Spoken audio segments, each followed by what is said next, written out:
HSC 2024 পরীক্ষার্থীদের Bangla second paper.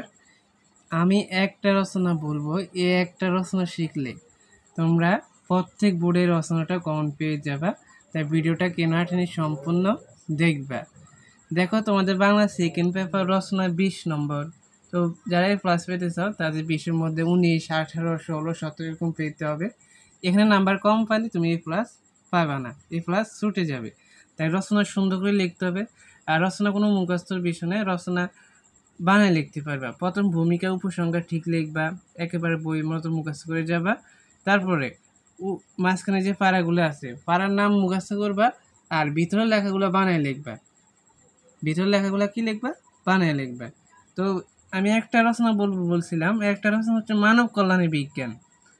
এটা প্রত্যেক বোর্ডে আসবে, মানব কল্যাণে বিজ্ঞান, অথবা মানব কল্যাণে বিজ্ঞান ও প্রযুক্তি, অথবা বিজ্ঞানের জয়যাত্রা, অথবা কৃষিকাজে বিজ্ঞান। বিজ্ঞান সম্পর্কিত কোনো রচনা বললে এ রচনা লিখলে হয়ে যাবে। একটা পড়ো, একটা পড়লে তুমি সবগুলো লিখতে পারবে। এখানে মানব কল্যাণে বিজ্ঞান, কৃষিকাজে বিজ্ঞান, বিজ্ঞানের জয়যাত্রা, মানে বিজ্ঞান সম্পর্কিত যাই বলে এই একটা রচনা পড়লে হয়ে যাবে। একটা রচনা পড়লে হয়ে যাবে।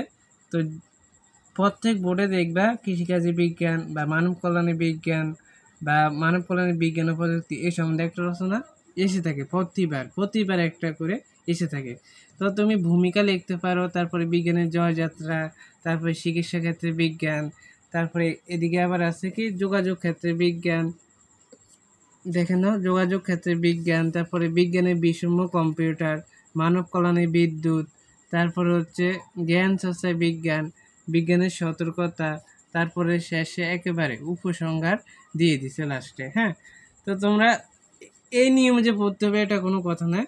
তোমাদের বই কাছে যে বই আছে, এসএসসি এইচএসসি যে বই আছে একটা থেকে পড়ে নিলে হবে। আবারও বলি, মানব কল্যাণে বিজ্ঞান বা মানব কল্যাণে বিজ্ঞান ও প্রযুক্তি বা কৃষিকাজে বিজ্ঞান যে রচনা আসে একটা পড়লে তুমি রচনাটা লিখে দিবা, বিজ্ঞান সম্পর্কিত রচনা পড়লে। তো আশা করি ভিডিওটা দেখে অনেক উপকৃত হয়েছে। তোমাদের এরকম আর ভিডিও লাগবে কিনা, যে সারাংশ, সারমর্ম, তারপরে প্রতিবেদন, খুদে গল্প, এগুলা ভিডিও লাগবে কিনা তা অবশ্যই কমেন্টে জানিয়ে দিবা। ধন্যবাদ সবাইকে। আল্লাহ হাফিজ।